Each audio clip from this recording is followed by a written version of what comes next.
का आश्रय, मुख में नाम, मनमानी आचरण पर शासन, फिर ये संसार की धूप उसको लगती नहीं है। फिर दैहिक दैविक भौतिक कोई भी ताप उसे स्पर्श नहीं करता है। जो हमें आनंद अनुभूति स्थिति प्राप्त होनी चाहिए वो स्थिति नहीं है। बिना स्थिति के बातों से माया पर विजय प्राप्त नहीं की जा सकती। इसलिए नाम जिह्वा से और बुद्धि एकदम सावधान होकर मन की हर चेष्टा पर निरीक्षण। मंगल में भगवान ऐसा विधान बनाएंगे कि आप सर्वदा सुखी और प्रसन्न रहेंगे यदि आप ऐसे चलेंगे। भगवान हमारे विचारों को देखते रहते हैं। ध्यान से सुनो ना, तुम जो विचार अंदर कर रहे हो वो भगवान देख रहे हैं। जब भगवान देखते हैं कि इसकी आशा का विषय संसार है, मैं नहीं हूं, तो अब बाहरी हमारी क्रियाएं भक्ति की हो रही हैं, आशा संसार की है, तो भगवदानंद का अनुभव नहीं हो रहा है, हाथ में विफलता लगती है। भगवान तुम्हारे अंदर के विचार को देखते हैं। तुम्हारे विचार में यदि आंतरिक संसार के सुखों की आशा है तो वो आपके अंदर हैं, अनुभव में नहीं आएंगे। देख लो, जो लोग कहते हैं ना कि इतने वर्ष हो गए हमें नाम जप करते, उसका भाव समझो। अंदर के विचार भगवान तुम्हारे देखते रहते हैं। तुम्हारी आशा यदि संसार के भोग हैं तो सामने नहीं आएंगे, यही हृदय में बैठे हैं। उत्तम भाव प्राप्त करने के लिए तुम्हें अपने मन से संसार के विचार हटाने होंगे। ये जो भगवत चर्चा है, भगवान की लीला कथा है, इसमें इतनी सामर्थ्य कि आपके विचारों का परिवर्तन हो जाएगा। श्रृण्वतां स्वकथा कृष्ण पुण्य श्रवण कीर्तन हृदयंतस्थो हरभद्राणि विधुनोति सुहृत्सताम। भगवान श्री हरि श्री कृष्ण का जब यश सुना जाता है, नाम महिमा, गुण महिमा, लीला कथा, पुण्य श्रवण कीर्तन शताम साधूनाम सुहृत हितकारी भगवान श्री कृष्ण स्वकथा स्वकीय गुणानाम कथा श्रवणताम श्रवण परायणानाम अंतस्थ हृदय स्थिता। भगवान श्रवणेन्द्री के द्वारा जाकर उसके हृदय में स्थित हो जाते हैं। भगवान की कथा पुण्य श्रवण कीर्तन परम पुण्य प्रदान करने वाली है। जब हम कानों से भगवान की कथा सुनते हैं, नाम महिमा सुनते हैं, तो भगवान कानों से हमारे हृदय में जाकर प्रकाशित हो जाते हैं। भगवान श्री कृष्ण स्वकथा स्वकीय गुणानाम कथा श्रृण्वताम अंतस्थ हृदय स्थिता। जहां वो हृदय में गए तो सन हृदय स्थितानि अभद्राणि दुर्व्यसन रूपाणि अशुभानि विधनोति विनाशयति दूरी करोति। भगवान श्री कृष्ण कथा सुनने वालों के हृदय में श्रवणेन्द्री के द्वारा जाते हैं और सब व्यसन, सब दुर्वासना, सब पाप कर्म जो हुए उनका नाश कर देते हैं। हृदय स्थितानि अभद्राणि दुर्व्यसन रूपाणि अशुभानि विधनोति विनाशयति। केवल कथा सुनने मात्र से हमारे विचारों का परिवर्तन। बहुत सुंदर बात, भगवान सदैव आपके विचार देखते हैं अंदर के। जब आपके विचार संसार के भोगों के होते हैं, संसार की आशा होती है, तो वो आपके सामने प्रकट नहीं होते हैं। बहुत समय साधन करते हुए भी प्रकट नहीं। तो अंदर के विचारों का परिवर्तन कैसे हो? तो बोले कानों से खूब भगवान की कथा सुनो। प्रभु की नाम महिमा, रूप महिमा, लीला, धाम, गुण, ये सुनोगे तो श्रवणेन्द्री से भगवान हृदय में जाएंगे और भगवान हृदय में जाकर सारे व्यसन, अशुभ, पाप, इन सब को नष्ट कर देते हैं। जो अभद्राणी हैं, दुर्व्यसन रूपाणी हैं, अशुभानी हैं, वो विधनोति विनाशयति, हृदय को निर्मल कर देते, अर्थात हृदय के विचार अब भगवत स्वरूप होने लगते हैं। पिबन्ति ये भगवत आत्मनः सताम कथामृतम श्रवण पुटेषु संभृतम पुनन्ति ते विषय विदूषिताशयम् ब्रजन्ति तच्चरण सरोरुहान्तिकम्। ये जना सताम भक्तानाम मुखात्। जो जन सदैव भक्तों के मुख से भगवता श्री कृष्ण कथामृतम कथा सुधम श्रवण पुटेषु, जो जन भगवान के प्रेमी भक्तों के मुख से भगवान की महिमा चर्चा सुनते रहते हैं तो ते विषय दूषित आशयम विषय ही विशेषण दूषितम मलिनीकृतम, अर्थात जो मन हमारा सदैव विषय चिंतन करते हुए मलिन हो गया था, जहां हम भगवान के प्रेमी भक्तों के मुख से चर्चा सुनी तो भगवान उसके हृदय की वासनाएं नष्ट कर देते हैं। कथा का बहुत बड़ा प्रभाव है। धुंधकारी ने कोई और साधना नहीं की थी, केवल 7 दिन एकाग्र चित्त होकर श्रीमद् भागवत की कथा सुनी तो पार्षद स्वरूप होकर के विमान में बैठकर गोकर्ण जी के सामने वो भगवत धाम को गया। रत्नावती जी ने और कोई साधना नहीं की थी, केवल भगवत चर्चा सुनी। प्रभाव से उनको नाभाजी महाराज ने भक्त भूप कहा है। ऐसा त्याग महारानी होते हुए, सम्माननीय होते हुए मुंडन करा के बैठ गई संतों की सभा में, कोई भय नहीं। भगवत कथा विषय वासनाओं से मलिन अंतःकरण को बहुत जल्दी शुद्ध करती है और हरि के चरण कमलों का अनुभव होने लगता है कि प्रभु के श्री चरणारविंद हृदय में विराजमान है। धर्मः स्वनुष्ठितः पुंसाम विश्वक्षेन कथासु यः नोत्पादयेद यदि रतिम श्रम एव हि केवलम। यदि आप बहुत से सब साधन करते हैं और भगवान की कथा सुनने में, सत्संग सुनने में आपकी रुचि नहीं है, तो यहां कह रहे हैं कि मानो आपको जितने भी साधन धर्मानुष्ठान किया उसका कोई फल नहीं मिला। आप बड़े अच्छी साधना कर रहे हैं, ये तो अनुभव की भी बात है।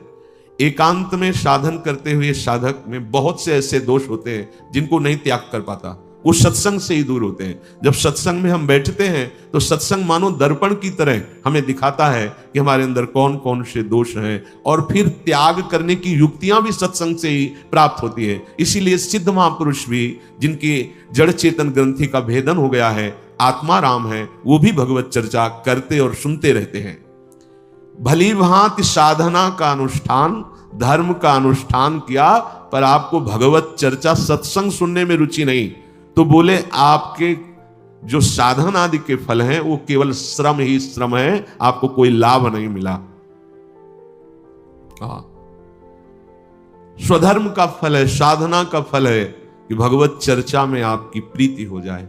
बावरों रस में फिरे खोजत नेह की बात, कोई प्रभु की चर्चा सुना दे, कोई सत्संग सुना दे। बड़ा अहोभाग्य होता है जब सत्संग में रति, भगवत चर्चा में रति हो, अन्यथा साधना बड़ी नीरसता है। ये इसलिए कहते हैं कि इसी मार्ग में चले हैं, वर्षों चलते चलते मन नीरस हो जाता है। सत्संग में एक नया उत्साह, भगवत चर्चा में एक नई जीवनी शक्ति मिलती है, भगवान की तरफ चलने का नया उत्साह मिलता है। नहीं तो आगे चलकर फिर साधक राग द्वेष में फंस जाता है, निंदा स्तुति करने लगता है, अपने में श्रेष्ठ भाव, दूसरे में हे भाव, और वो सत मार्ग से गिर जाता है।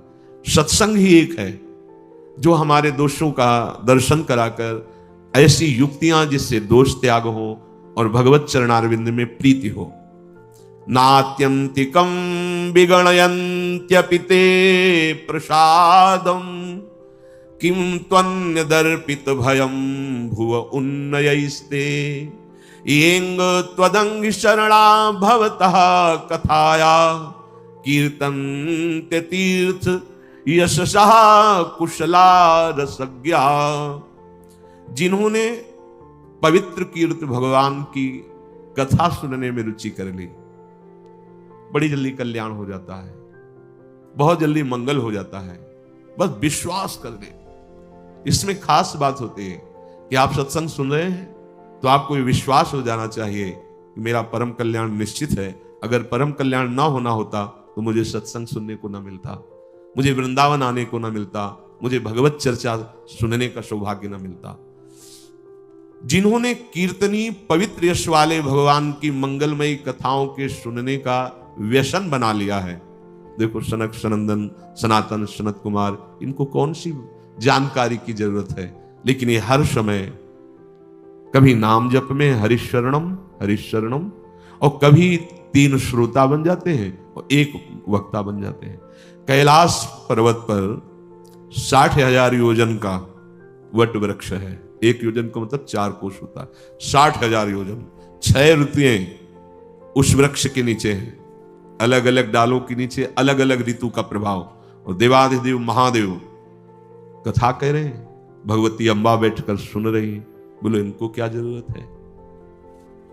समस्त साधनों का सार भगवत कथा रस में हमारी आसक्ति हो जाए, व्यसन बन जाए, तो हमारे विचार बदल जाएं।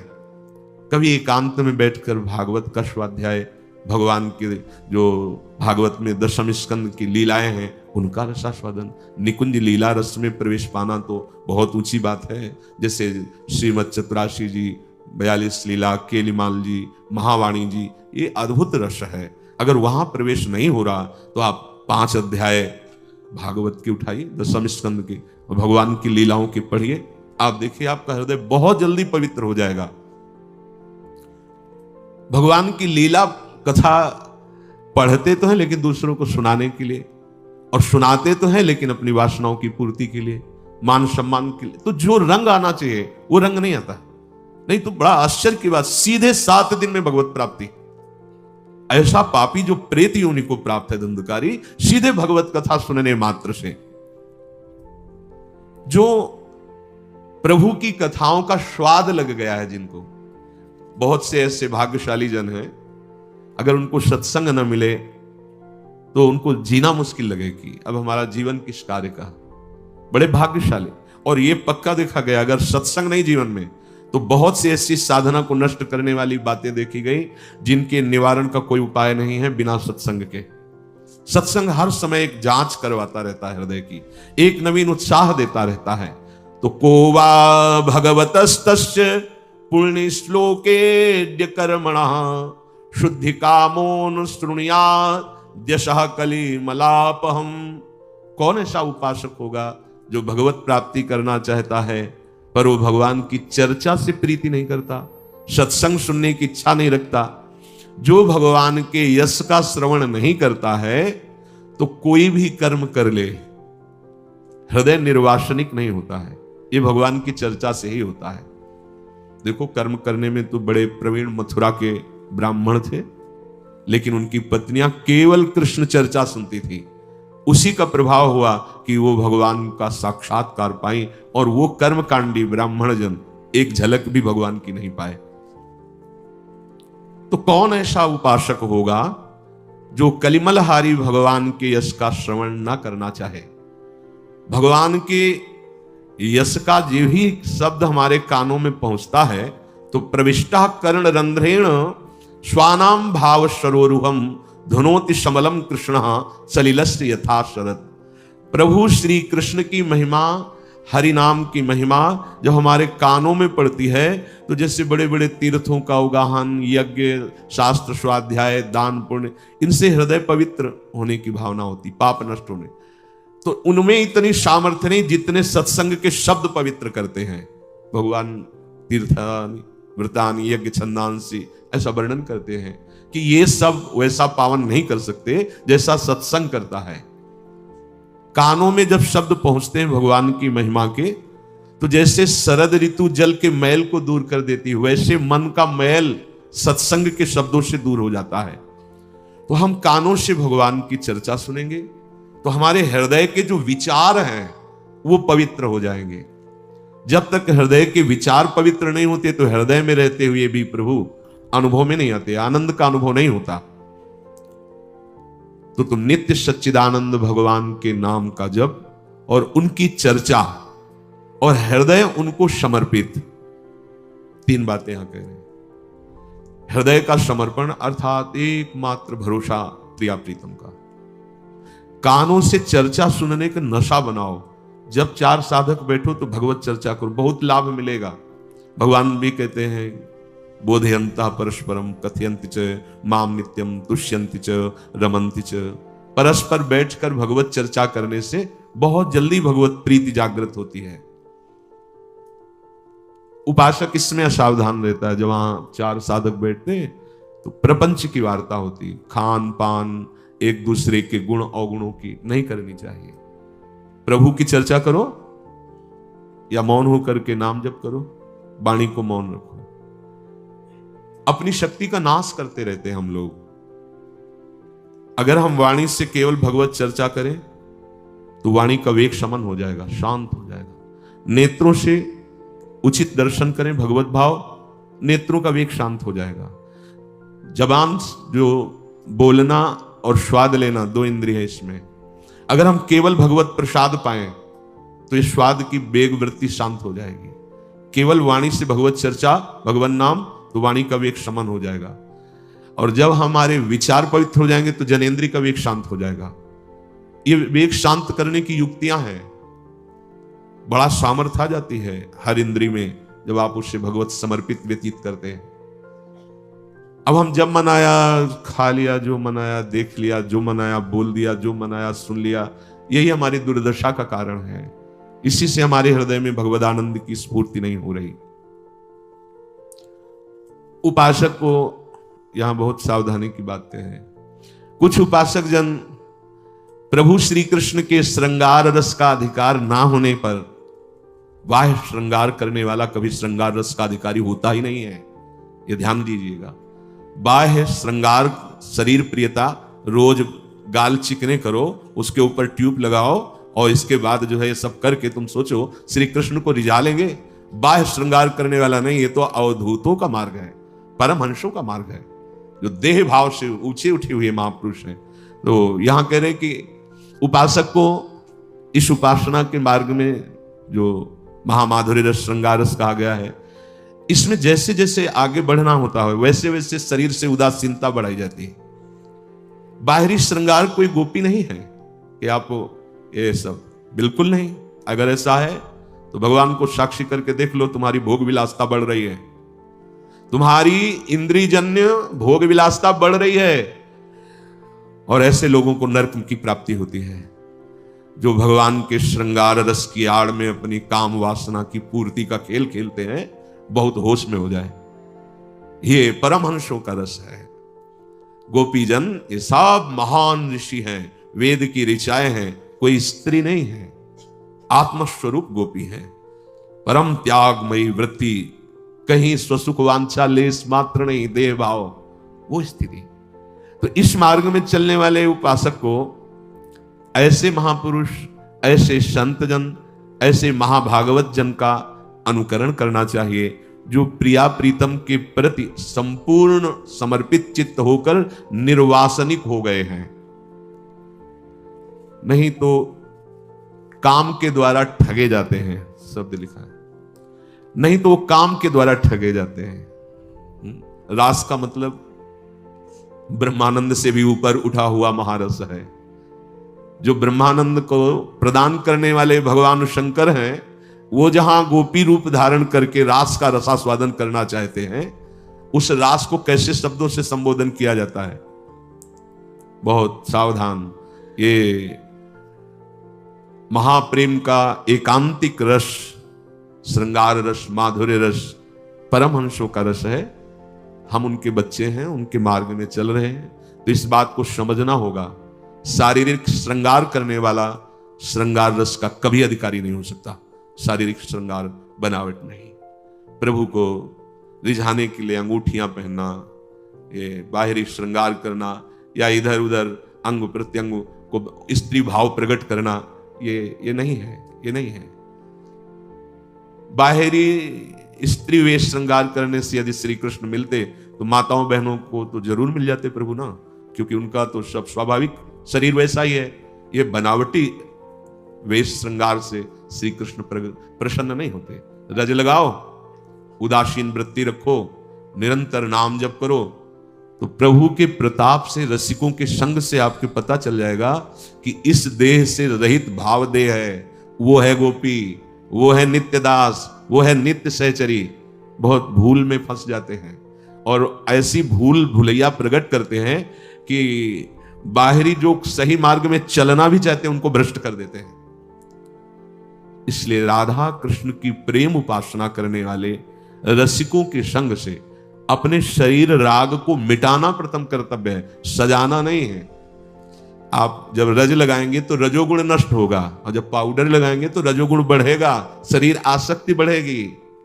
केवल दर्पण देखिए तिलक लगाने के लिए, बस इसको बार बार मत देखिए, ये नार की गति प्रदान करने वाला है, इसका राग दुर्गति प्रदान करने वाला है, ये तुम नहीं हो। इसको सजाने से श्री कृष्ण नहीं मिलते हैं, बात अंदर की समझो। इसका राग मिटाओ, पांचों भूले देश सुधी, छठे भावना रास की, सत्य मार्ग का अवलंबन।